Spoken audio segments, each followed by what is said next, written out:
Hello दोस्तों, good morning. जय श्री कृष्णा। आज के महत्वपूर्ण सुर्खियाँ। विवाद से विश्वास योजना के संबंध में निम्नलिखित कथनों पर विचार करें। जो सत्य कथन है, ए बी सी ऑप्शन चुनें। इसकी घोषणा केंद्रीय वित्त मंत्री निर्मला सीतारमण ने की 1 फरवरी 2020 को की थी। इसका उद्देश्य बड़ी संख्या में लंबित अप्रत्यक्ष कर मामलों का निपटारा करना है। निम्नलिखित में से कौन सा कथन सही है? Option A, option B, option A और बी, उनमें से कोई नहीं।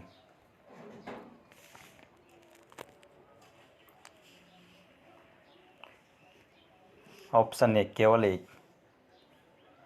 इसकी घोषणा केंद्रीय वित्त मंत्री निर्मला सीतारमण ने की थी 1 फरवरी 2020 को। Next question. हाल ही में कौन सा देश ट्रोकोमा को ख़त्म करने वाला दूसरा अफ्रीकी देश बन गया है? घना, जम्बिया, गाम्बिया, युगांडा। इसका सही आंसर होगा ऑप्शन सी। हाल ही में गाम्बिया ट्रोकोमा को खत्म करने वाला दूसरा अफ्रीकी देश बन गया है। ट्रोकोमा दृष्टिहीनता के प्रमुख कारणों में से एक कारण है।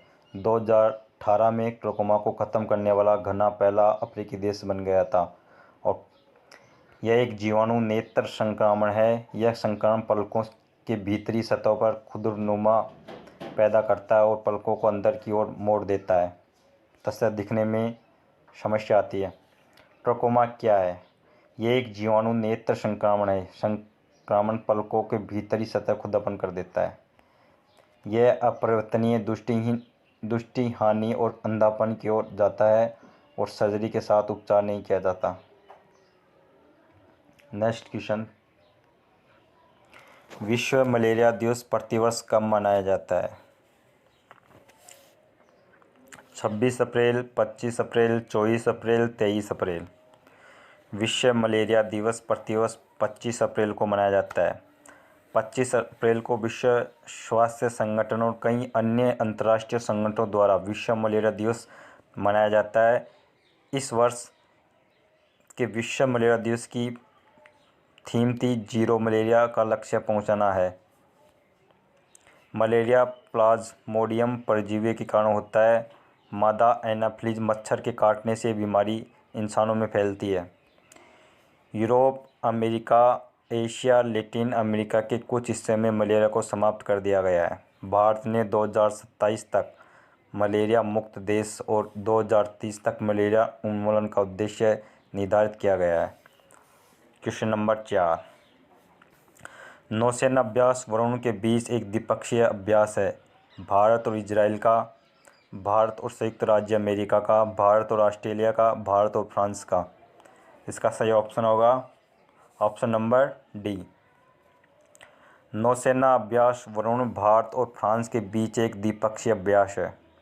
भारत और फ्रांस की नौसेनाओं के द्विपक्षीय अभ्यास वरुण 2021 का 19वां संस्करण 25 अप्रैल से लेकर 27 अप्रैल 2021 तक अरब सागर में आयोजित किया जा रहा है।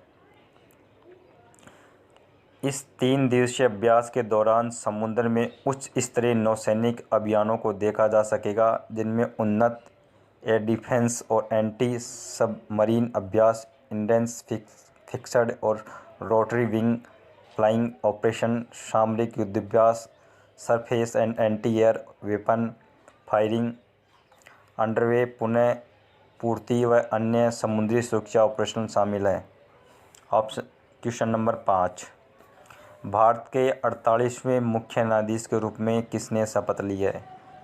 भारत के 48वें मुख्य न्यायाधीश के रूप में किसने शपथ ली है हाल ही में?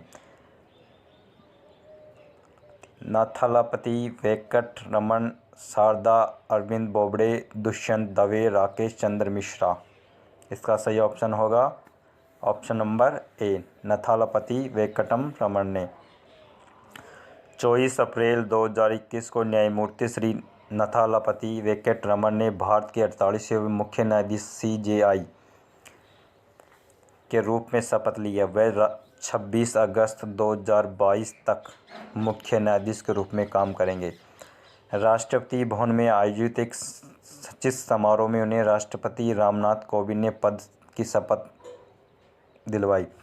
उन्हें न्यायमूर्ति शरद अरविंद बोबडे का स्थान मिला।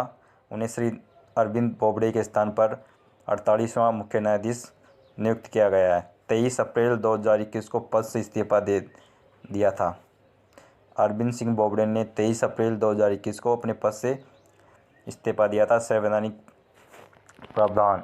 भारत के राष्ट्रपति नए सीजेआई को पद की शपथ दिलाते हैं। भारत के राष्ट्रपति मुख्य न्यायाधीश को शपथ दिलाते हैं सीजेआई को। भारतीय संविधान में भारत के मुख्य न्यायाधीश नियुक्त करने के लिए मानदंड और प्रक्रिया से संबंधित कोई प्रावधान नहीं है।